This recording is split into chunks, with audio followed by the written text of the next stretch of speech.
1, 2, 3, 4. Screen time, screen time, screen time, screen time. It's my screen time too. Screen time. Hello, and welcome to It's My Screen Time Too, the podcast where two moms. I can't even come up with a pithy tagline this week. A podcast where two moms contemplate when bad television happens to good people. I'm Katie. I'm Deborah. And I have one son. His name is Jay. He is almost 22 months old. And I have 3 kids, a 7-year-old and 4-year-old twins. Anything cute happened this week, Katie? Well, my cute story is actually directly related to our last podcast in that we made our own little Mash'em opening video. And Deborah got to keep the video, but I got to keep the Mash'em. And you know who got that when I got home. It was definitely Jay, and he is obsessed with it. Yay. He takes it everywhere, and when he goes into a room and he realizes he doesn't have it, he'll be like, "Where's Chase? Where's Chase?" So Aw. cute / disturbing. And it's like the size of a quarter, so So it's always getting lost. yeah. Sorry, not sorry. What about you? Well, my cute kid moments are just funny things they said. Last night when Tony, my 7-year-old, was going to bed, he said out of the blue, "Do you think my eyelid hairs are getting long?" And he has a great vocabulary, so I was like, "Do you mean eyelashes?" And he said, "Yeah. I think, yeah, eyelashes." And acted like he'd never heard that word before in his life. It was bizarre. That's hilarious, but I guess it's a pretty specific word. How often does it come up in conversation? Not often. And then Libby, one of my 4-year-olds, she has some funny ones. And the other night when we were getting ready for bed, I was like, "Nathan, what are you doing?" That's her twin brother. And she said, "Oh, he's fossiling his teeth." I love Libby's. They're so cute. That's right up there with apricot. Yeah. So should we move on to the main topic? Sounds good. Today, we are talking about Creative Galaxy. And we have taken some listener criticism to heart. So instead of reading the summary off of Amazon's website, I am just going to summarize by my own little self. So Creative Galaxy is an Amazon original show. And it is about Artie, a little green alien who lives with his parents and floating alien friend Epiphany in the Creative Galaxy. The Creative Galaxy is made up of Artie's home planet and a bunch of other planets devoted to specific art, media, or locations. I couldn't really come up with a good way of phrasing that. So there's a museum planet and a painting planet and a paper planet, etc., etc. Artie solves problems he encounters using art. As I said, it's an Amazon original show. There have been 2 seasons so far. And I was curious to see who was responsible for it because I hated it so hard.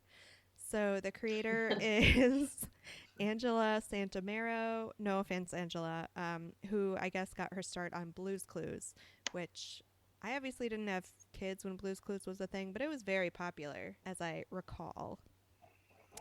So why did we pick it? We felt like we should give Amazon original programming a chance because we've done cable channels, we tried PBS, and we watch most of our shows via Amazon Prime, so we're always seeing them come up. So the past 2 episodes, we did a movie, and then we did those weird YouTube videos, so we thought we needed to get back to television for at least 1 episode. So that's what we picked. We watched the pilot, season 1, episode 1, which was called Artie's Masterpiece and a Home for Bunny. We watched season 1, episode 13, which was called Baby George's First Christmas and Christmas Memories. And we watched season 2, episode 3, which was called Artie's Aquarium, Annie's Contraption. It's not strictly necessary, but I guess we'll start by going through the episodes one by one and then move on to our general thoughts. Deborah, do you want to give just a quick summary of the pilot episode?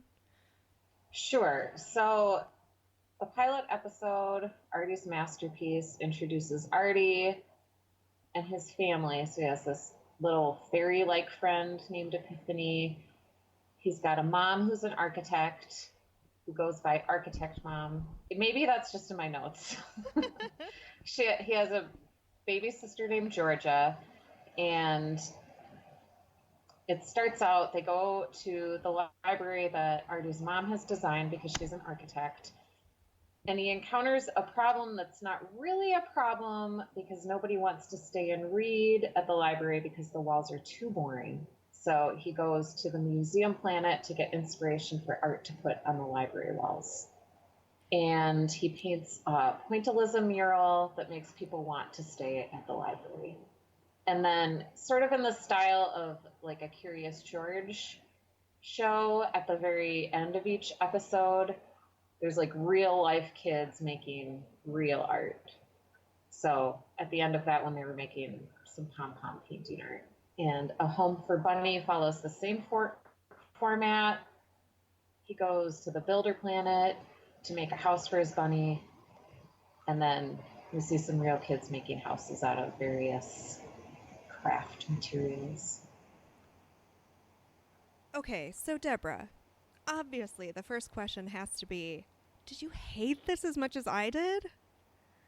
Maybe not quite as much as you did, but I didn't think it was great. Oh, it was so bad.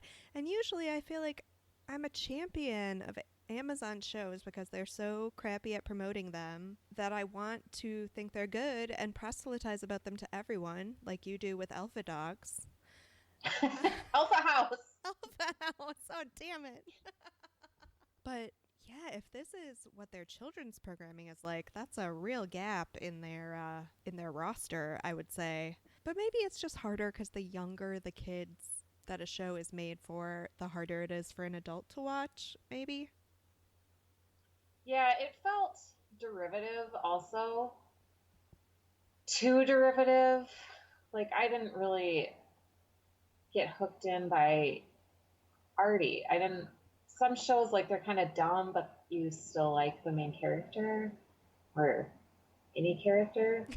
Agreed. But I just thought it was pretty vanilla.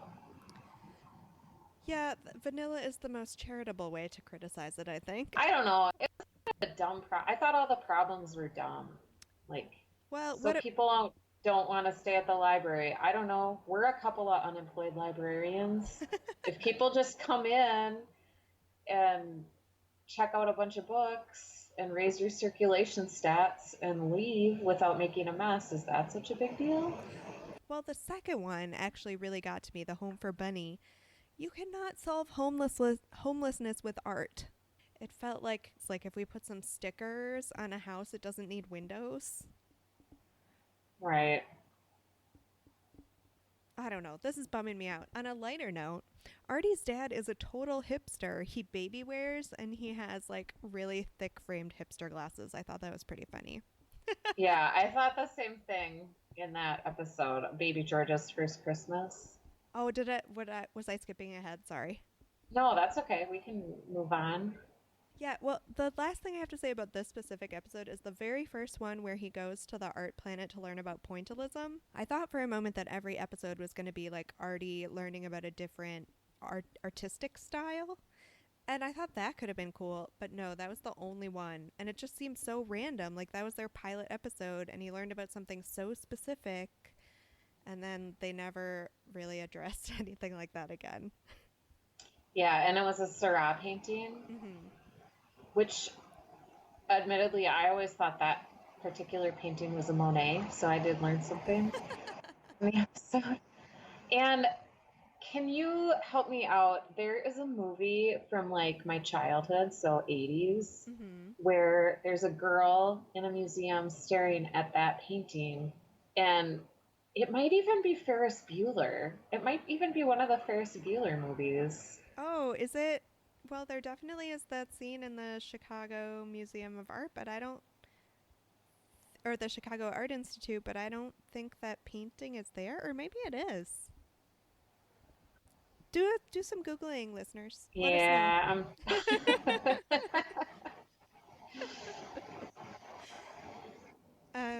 All right, let's quickly move on to the second episode we watched, if that's okay.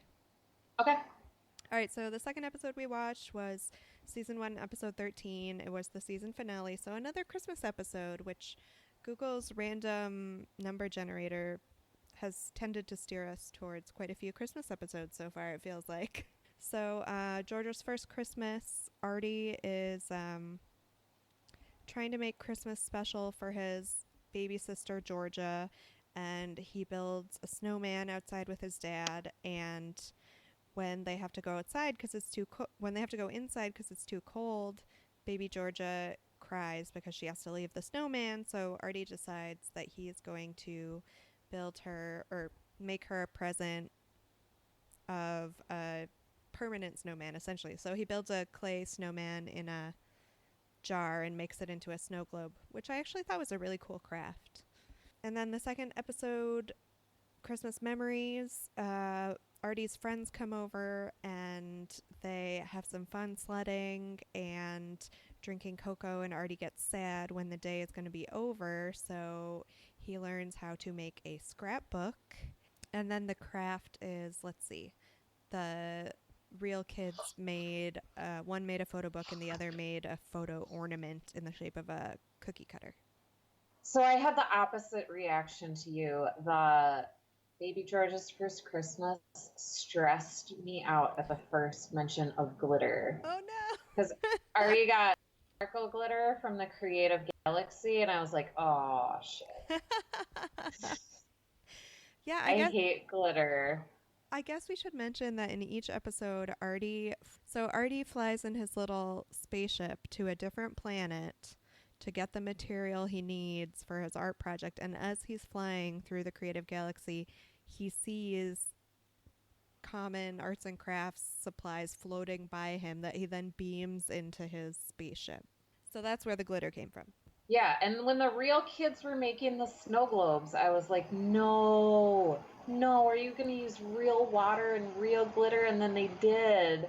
And then the little girl was like, I'm going to put electrical tape on the lid so the water doesn't spill out. And I was like, that's not going to keep it in. And they were like real glass jars. Like the children are like 8 to 10 years old. Yeah, and they're pretty old for this. Demonstrating crafts that's not the target audience. The target audience is like preschool. You're right. So these are completely unattainable. This is like I buy like Real Simple magazine and look at what pictures of what my house is never gonna look like. And like cleaning projects I'm never gonna undertake. So you don't think your preschoolers would just like file that away as a craft that they would want to wait and do when they were 10? No. So I don't think they'll be watching that particular episode. Yeah, I guess I wasn't really thinking through the practical applications since Jay's craft doing days are still a little ahead of him. I mean, we have dot paints, so theoretically, if he wanted to try pointillism, he could, but I'm just happy when he gets the dot on the paper. That's right. Yeah. Season 2, episode 3. So we watched Artie's Aquarium and Annie's Contraption were the parts of that episode. And Artie's Aquarium was a weird one. It started out, he was making sandwich art. Like he made a sandwich shaped like a fish with carrots and cream cheese. And blueberries. Carrots and blueberries. One blueberry. Like who makes a carrot sandwich? That looks terrible. Were they cooked or raw carrot slices? How could you eat like raw carrot slices on a piece of bread? Yeah, I digress. That's right. You could do like kiwi slices or something. There are plenty of fruits that lend themselves to scale-like slices. That was all to introduce the fact that Architect Mom was taking Artie and his friends to the aquarium, but then the aquarium was closed.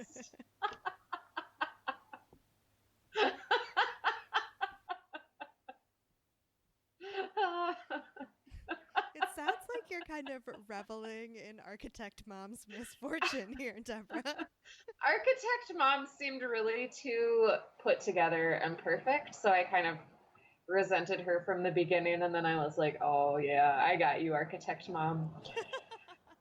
Museums are Architect moms, they're closed just on like Mondays. us. Yeah. So she shifts gears pretty quickly, and the kids are all flexible, and so they go to the museum planet instead. And then Architect Mom is like, here, you go into this room. I'm going to go look at some paintings. See ya.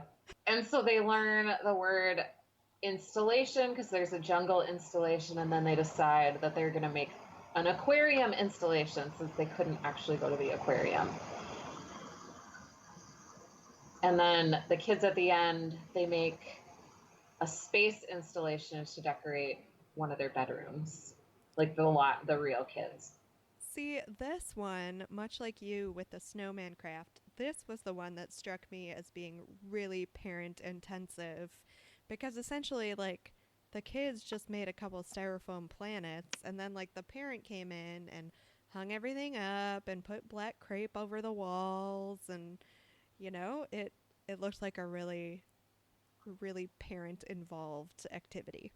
Oh, and when they're in the museum, they meet somebody named Galleria, and she was played by Cloris Leachman, Academy Award winner Cloris Leachman. Wow, that's awesome. Yeah. Slash, oh, Cloris Leachman, you must have fallen on hard times if you're doing Creative Galaxy. I know. I didn't get it. But and then in Annie's contraption, the next part of that episode, Artie's over at his friend Annie's house and they're playing block bowling. Annie hurts her ankle and she has to rest on the couch, so she can't play bowling anymore. So Artie builds a contraption so that she can continue bowling from the couch. And they learned what a Rube Goldberg machine was, which I thought was really cool. I didn't catch that part. I admit I was losing interest by the end. Oh, yeah, I'm impressed. Because did you make it through all three of them in one night? No. Okay. No, I couldn't. I was going to, but then I couldn't do it. Yeah, because I barely made it through two in one night, and then I had to save the last one. And so I only just watched it earlier this afternoon, so it's very fresh in my mind. But on the whole, guys, the show is really bad. Should we move on to our general thoughts? Well, just another casting, because we haven't really addressed the fact that Samantha Bee plays Architect Mom. Yes, this is my first note under general thoughts, and it's all in caps, and it says the mom's voice is Samantha Bee with 8 question marks because Samantha Bee, you are a funny lady, and I like to think I respect your choices, but what are you doing here? I know, she was such a blah character, and I had that in all caps also. Do you watch her late night show? I admit I have never watched it. I think I've watched one clip on YouTube, although I did listen to the Fresh Air interview with her and her producer. Did they do one around the election time? Is that? I heard it recently. It might have been rerun. Okay. I tried to start watching it during the election because everyone was saying how good it was, and it stressed me out. So I couldn't do it. I couldn't have one more voice in my ear, and her voice was so mad at me. So oh, yeah. I had to turn back to NPR.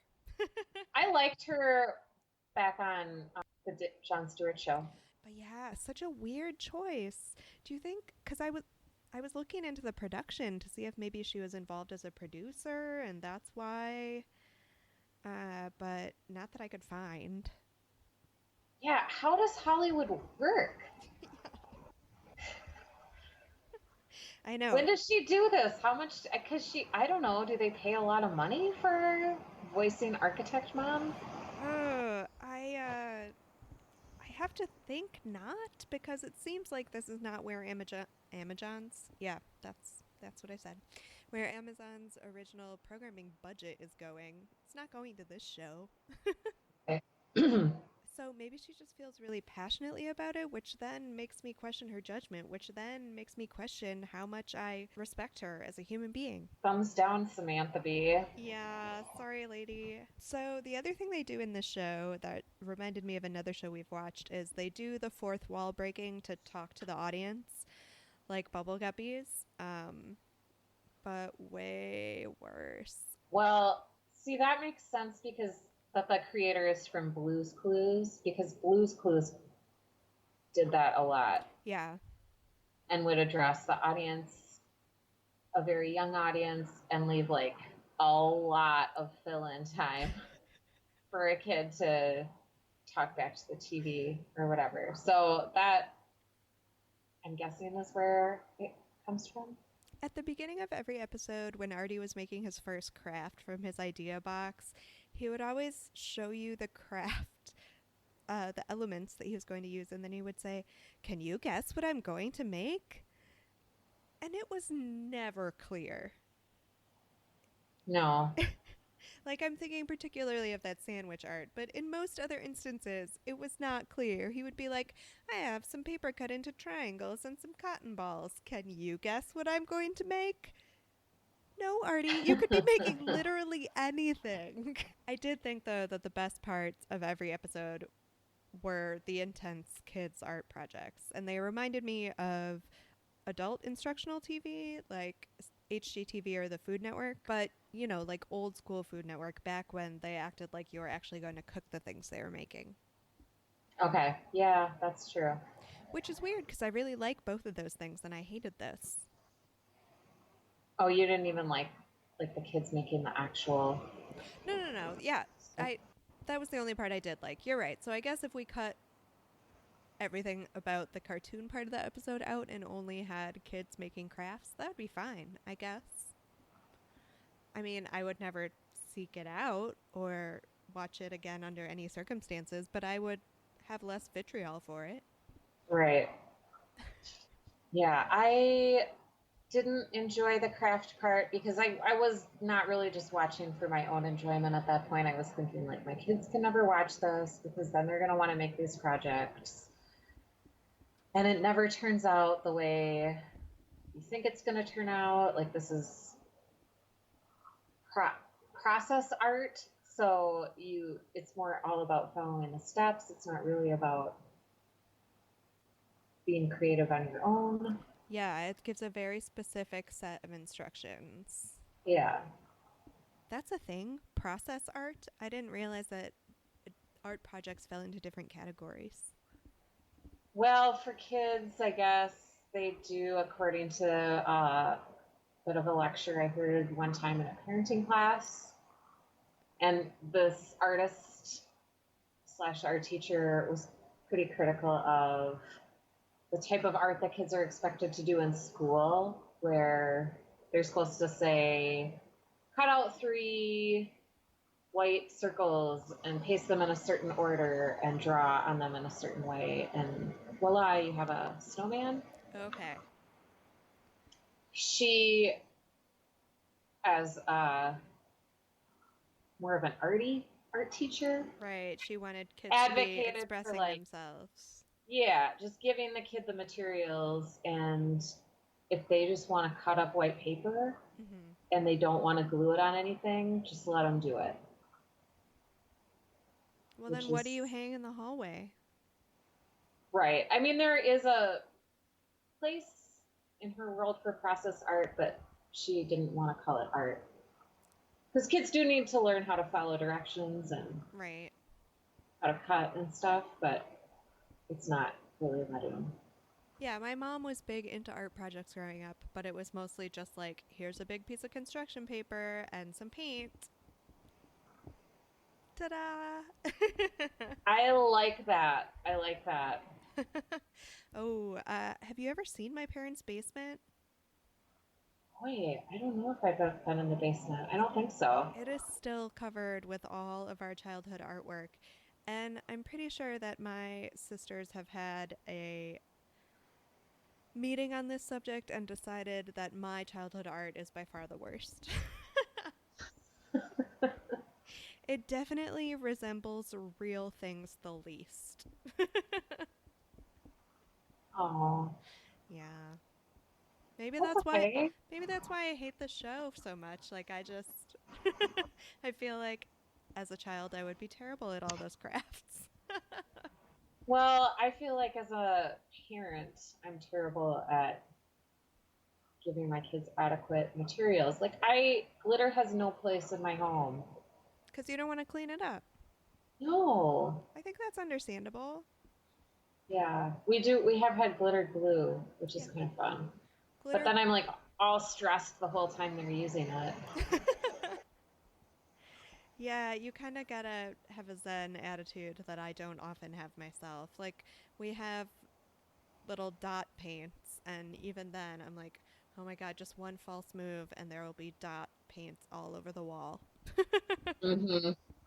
So, what would make this show better? Like, maybe there were just too many people on the committee Maybe. that came up with this show.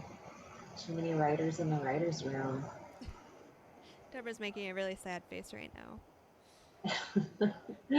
It seems like it had some potential, but it was just not very good. There was nothing in this show that was ever funny. Yeah, you're right. You're right. Intentionally funny. I thought it was funny when the mom took her to the aquarium that was closed, but that wasn't supposed to be funny. Which is, I guess, another reason why I found it so weird that Samantha Bee was involved. Yeah, humorless. The problems weren't. They were not Wonder Pets level problems. No, That's no. for sure. Nothing was remotely serious.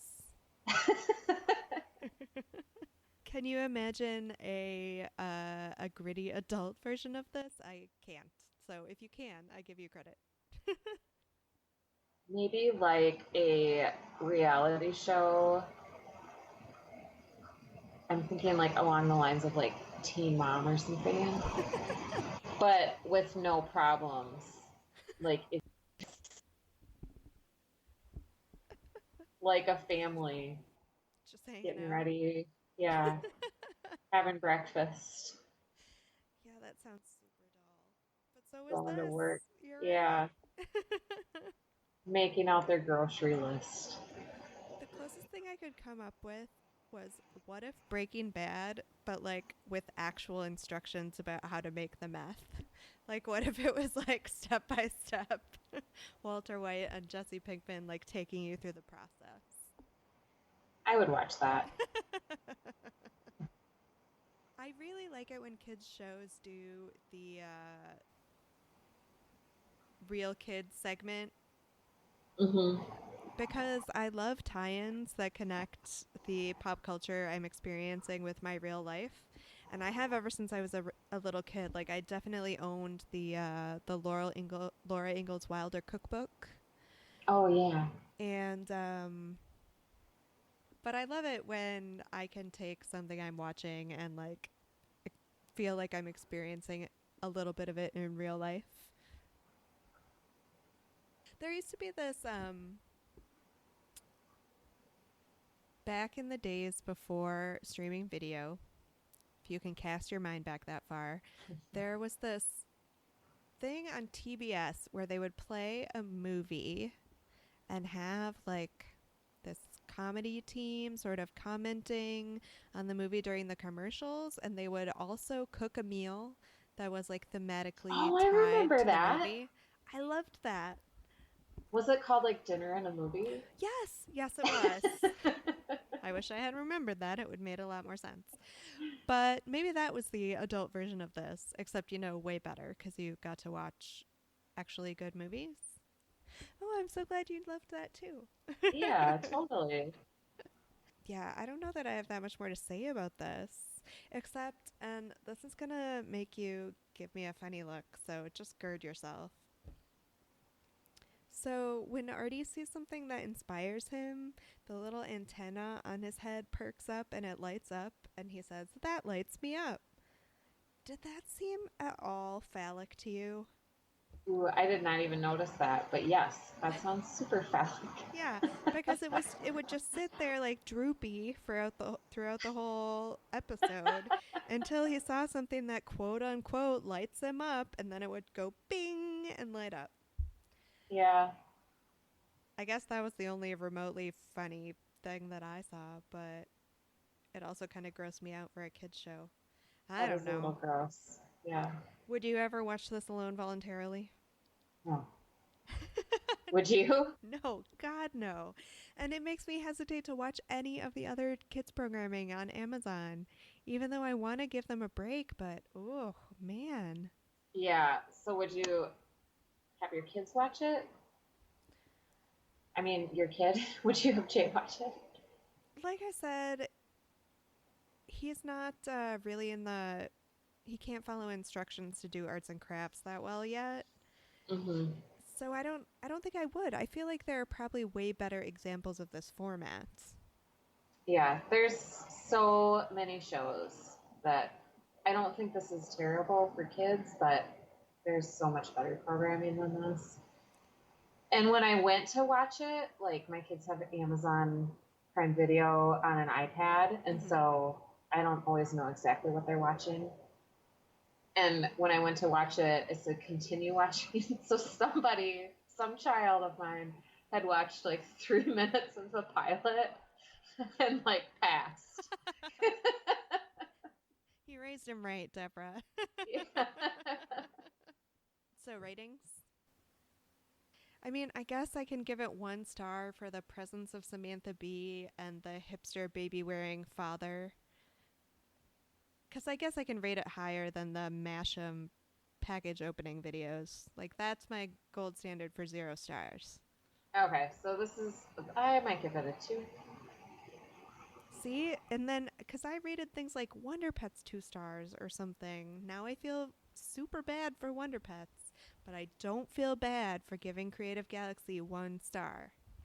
Yeah, don't feel bad. We're just getting better at this. We're learning. Oh, please. I like to think so. All right. Any other thoughts? I don't think so. Thanks for listening to this episode of It's My Screen Time Too. Please rate and review us on iTunes. Are we supposed to call it Apple Podcasts now? I don't know. I heard another podcast call it that, but Apple hasn't gotten in touch with us. I guess we're not their highest priority. Huh. Tweet us with show or movie suggestions or general comments at MyScreenTime2. And you can email us at myscreentime2@gmail.com. And tune in next time for more real talk about the movies and TV beloved by kids and tolerated by parents. Bye. Screen